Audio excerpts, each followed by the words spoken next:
नमस्कार विद्यार्थी मित्रांनो, FYBSC mathematics paper first algebra semester first chapter 1 sets relations and फंक्शन्सला आपण सुरुवात करतो आहोत.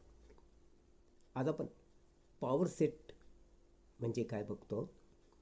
ए power set of a set is the set of all subsets of the set.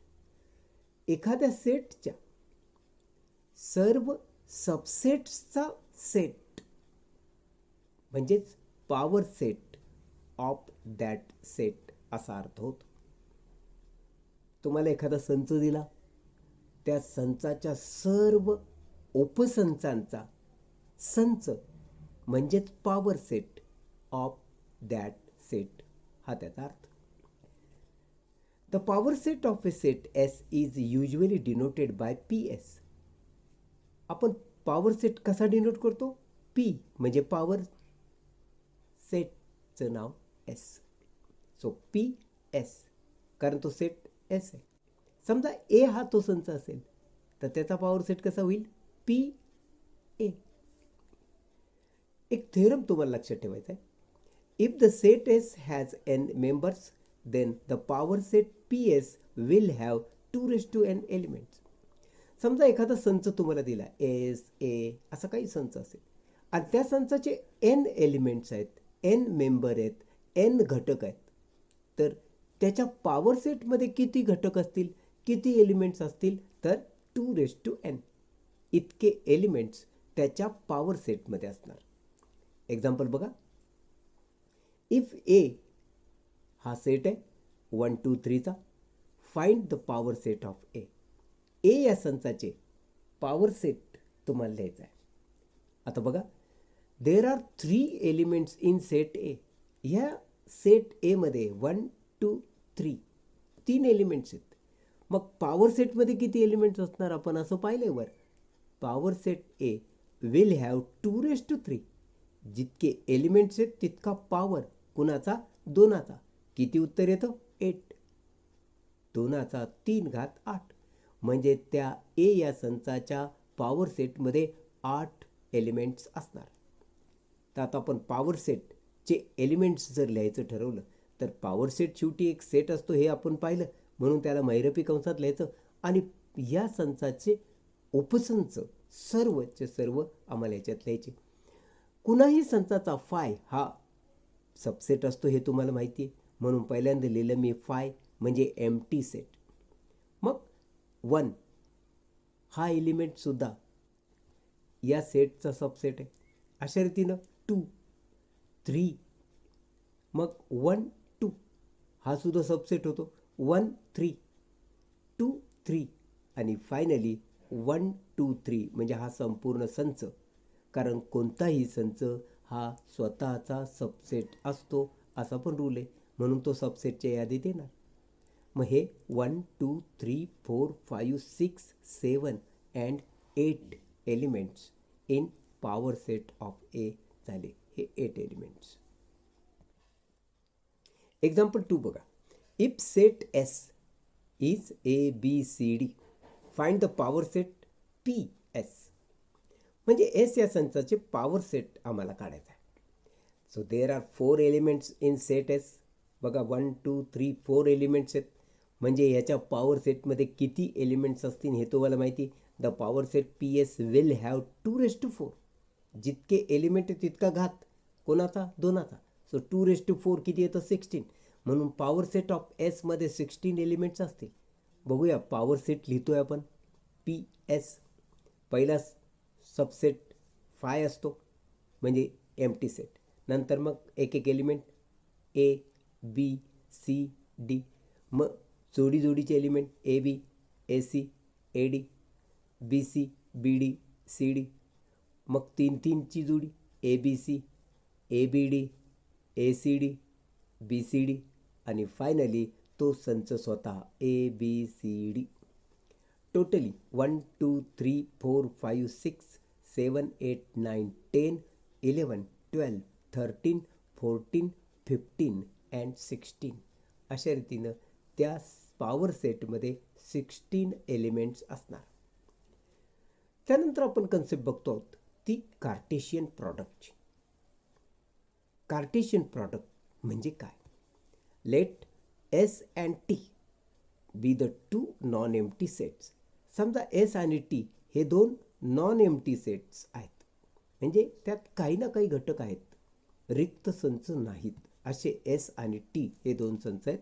Then the Cartesian product S cross T is the set of all ordered pairs S T, where S हा जो S आहे तो S belong to set S and T belongs to set T. S small आहे, T small आहे, म्हणजे हे elements आहेत. कुणा संचाचे? एस हा कुणाचा आहे? एस या संचाचा. तर टी हा कुणाचा एलिमेंट आहे? टी या संचाचा. आपण हे कसं लिहितो?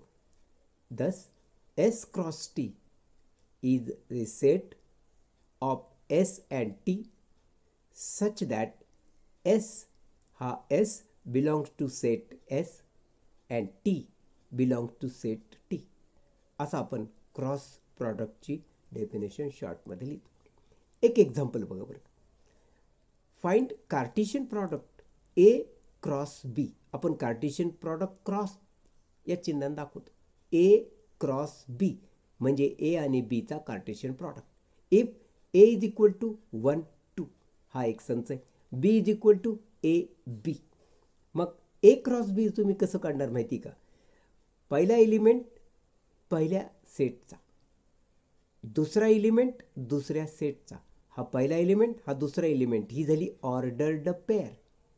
मग 1 ए पहिला एलिमेंट, 1 बी दुसरा एलिमेंट, 2 ए 2 बी, अशा रीतीनं आपण कार्टेशियन प्रॉडक्ट लिहितो. ह्यामध्ये हा जो एलिमेंट असतो हा पहिल्या सेटचा असतो म्हणजे एचा, हा जो सेकंड एलिमेंट आहे तो सेकंड सेटचा असतो, हे मात्र लक्षात ठेवायचं. सेकंड एक्झाम्पल बघा. Find Cartesian product P cross Q. P सेटचं काय दिलं आहे? P set A B C, Q set 2 3, असे दोन संच दिलेत पी आणि क्यू. त्यांचा आपण कार्टेशियन प्रॉडक्ट काढणार. कार्टेशियन प्रॉडक्ट शेवटी एक संच असतो म्हणून मैरपी कंसात हे लिहायचे. आता ऑर्डर्ड पेअर्स लिहायचे असतात, हे तुला माहिती आहे. ऑर्डर्ड पेअर लिहिताना पहिला घटक पहिल्या संचाचा तर दुसरा घटक दुसऱ्या संचाचा असतो, हे तुला माहिती आहे. हा पहिला संच त्याचा घटक, हा दुसरा संच त्याचा घटक. मग इथं बघा ए 2 पहिला घटक, ए 3 दुसरा घटक, बी 2 तिसरा घटक, बी 3 चौथा घटक, सी 2 पाचवा घटक, सी 3 सहावा घटक. अशा रीतीनं आपण क्रॉस प्रॉडक्ट म्हणजेच कार्टेशियन प्रॉडक्ट ऑफ 2 सेट लिहित असतो. तिसरा क्वेश्चन बघ कसा आहे. If S is equal to 1 2 3 हा एक संच आहे and T is equal to A B C हा दुसरा संच आहे. तुम्हाला काय विचारलं? Then number 1 S cross T म्हणजे कार्टेशियन प्रॉडक्ट एस आणि टीचा काढायचा. टी क्रॉस एस आणि नंतर विचारलं इज कार्टेशियन प्रॉडक्ट कॉम्युटेटिव्ह. काय हा कार्टेशियन प्रॉडक्ट कॉम्युटेटिव्ह असतो का? आता बघूया. S set 1 2 3, T set A B C. मग तुला पहिल्या प्रश्नाचं उत्तर जर काढायचं असेल म्हणजे एस क्रॉस टी काढायचं असेल तर तू पहिला संच एस लिहिशील, दुसरा संच टी लिहिशील, मध्ये क्रॉस. आता बघा जोड्या लिहायच्यात आपल्याला. ऑर्डर्ड पेअर्स म्हणतात त्याला. एका संचामध्ये आपण त्या ऑर्डर्ड पेअर लिहितो. बघा 1 ए पहिली जोडी, 1 बी दुसरी, 1 सी तिसरी. अशा रीतीनं 2 ए 2 बी 2 सी, मग 3 ए 3 बी आणि 3 सी ही लास्ट जोडी. अशा ऑर्डर्ड पेअर्सच्या संचाला आपण Cartesian product of these two set असं म्हणतो. तर अशा रीतीनं एस टी हा कार्टेशियन प्रॉडक्ट आला हा. आता आपण दुसरा क्वेश्चन टी क्रॉस एस काढणार. म्हणजे पहिला संच टी असेल ए बी सी, दुसरा संच एस असेल म्हणजे 1 2 3 यांचं क्रॉस प्रॉडक्ट, यांचा कार्टेशियन प्रॉडक्ट. बघा ऑर्डर्ड पेअर्स लिहायचे. ही पहिली जी ऑर्डर्ड पेअर आहे त्यातला पहिला एलिमेंट पहिल्या संचाचा, पहिला संच टी यामध्ये, म्हणून ए 1 ए 2 ए 3, मग बी 1 बी 2 बी 3 असं लिहायचं.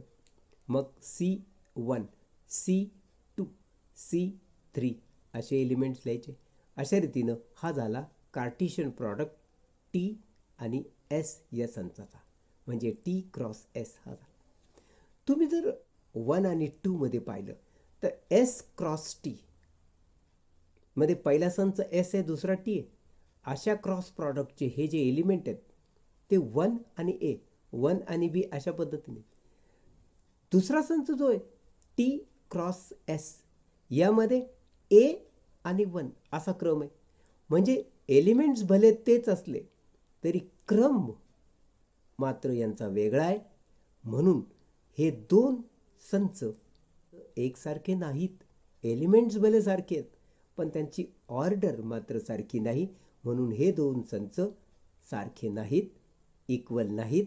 म्हणून आपण लिहू शकतो from 1 and 2 it is clear that S cross T is not equal to T cross S. मग यावरून काय सिद्ध होतं? Therefore it shows that Cartesian product is not commutative. दोन संच कॉम्युटेटिव्ह कधी असतात? जेव्हा ही ऑर्डर सारखी असते. म्हणजे एस क्रॉस टी हा संच आणि टी क्रॉस एस हे दोन्ही संच सारखे असते तर तुम्ही त्याला ऑर्डर बदलली तरी किंमत नाही बदलली असं म्हणायला असतात आणि म्हणून ते कॉम्युटेटिव्ह आहे असे म्हणायला असतात. पण या ठिकाणी एस क्रॉस टी आणि टी क्रॉस एस मात्र सारखे नाही आहेत म्हणून आपण नॉट इक्वल टू म्हणलं, म्हणजे ते कॉम्युटेटिव्ह नाहीत असं आपण म्हणलं. मित्रांनो आता आपण पुढची कन्सेप्ट बघतो ती रिलेशन. त्याची डेफिनेशन बघा. A relation from a set X to set Y is any subset of X cross Y. Relation कशाला म्हणतात? तर एका संचाला म्हणतात आणि तो संच एक्स क्रॉस वाय या कार्टेशियन प्रॉडक्ट्सच्या संचाचा उपसंच असतो, सबसेट. म्हणजे कार्टेशियन प्रॉडक्ट काढा, त्यातील काही घटक तुम्ही एका संचात घ्या, त्या संचाला म्हणणार रिलेशन. आणि पहिला सेट एक्स दुसरा वाय असेल क्रॉस प्रॉडक्ट घेताना तर तुम्ही relation from set X to set Y असं म्हणणार. Thus, a relation from X to Y is a collection R of certain ordered pairs XY where X belongs to set X and Y belongs to set Y. If XY belongs to relation set R किंवा XY belongs to set R, that is set of relations, we write this as X related to Y. लिहितात असं आणि त्याला वाचतात and read as X is related to Y असं वाचतात. अजून एक गोष्ट लक्षात ठेवायची. If X is not related to Y, then we write X is not related to Y. समजा X आणि Y यांच्यामध्ये रिलेशन नाही तर तुम्ही याला काट मारायची R ला आणि लिहायचं X is not related to Y. एक एक्झाम्पल बघूया. इफ A हा संच आहे 1 2 3 अँड B हा संच आहे AB, देन तुम्हाला एक रिलेशन दिलंय. हा संच असतो, तो दिलाय 1A 2A 3B हा संच तुम्हाला दिला आणि काय विचारलं, is R a relation from A to B. हा जो रिलेशनचा संच आहे हा relation of set A to set B आहे का. म्हणजे थोडक्यात हे रिलेशन या दोन सेट्सच्या बाबतीत लागू होतं का.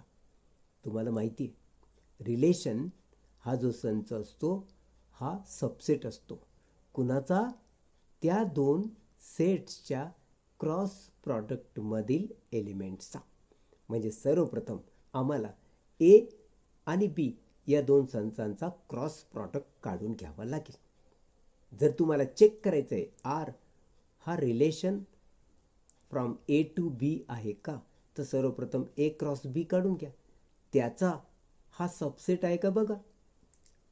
We know that if A is equal to 1 2 3 B is equal to A B then A cross B is set. कसं लिहितात आपण ए क्रॉस बी माहिती आहे ना. ए या संचाचा घटक पहिला तर बी या संचाचा घटक दुसरा, अशी ऑर्डर पेर लिहायची. म्हणजे 1A मग 1B 2A 2B 3A 3B असा क्रॉस प्रॉडक्ट लिहायचा. This is Cartesian product A and बीचा. मग ह्यातलेच एलिमेंट आर मध्ये असले पाहिजे तरच हा R relation from A to B म्हणता येईल. मग बघूया 1A हे बघा 1 आणि ए पहिला घटक तर आर मधला यामध्ये आहे. 2A आर मधला घटक या इथे आहे बघ 2A. 3B या इथं दिसतोय बघ मला 3B. म्हणजे हे तीनही घटक ए क्रॉस बी या संचातीलच आहेत. म्हणून आपण म्हणू शकतो R 1A 2A 3B is subset. हे सबसेटचं चिन्ह आहे, subset of A cross B. Therefore R is a relation from A to B.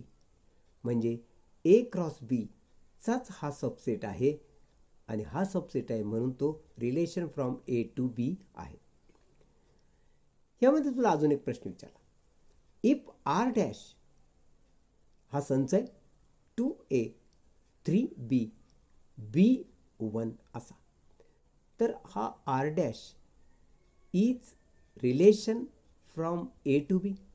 काय हा R dash A to B असा रिलेशन आहे का. परत तेच ए टू बी म्हणजे ए क्रॉस बी चे एलिमेंट्स यामध्ये असले पाहिजे आर डॅशमध्ये.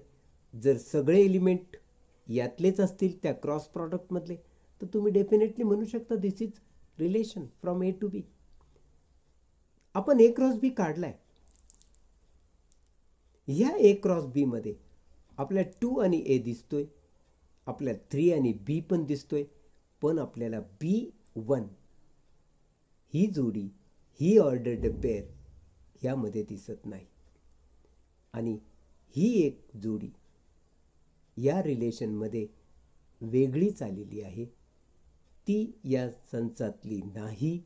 म्हणून आपण म्हणणार R dash is not subset of A cross B. हा आर डॅश संच ए क्रॉस बीचा सबसेट नाही, ते आपण असं डिनोट करतो. आणि जर हा सबसेट नाही तर R dash is not a relation from A to B. हा B1 does not belong to A cross B असं आपण लिहिलं. सबसेट का नाही, तर त्यातला हा एलिमेंट ए क्रॉस बीचा एलिमेंट नाही. म्हणून R dash is not relation from A to B असं आपण म्हणणार. धन्यवाद.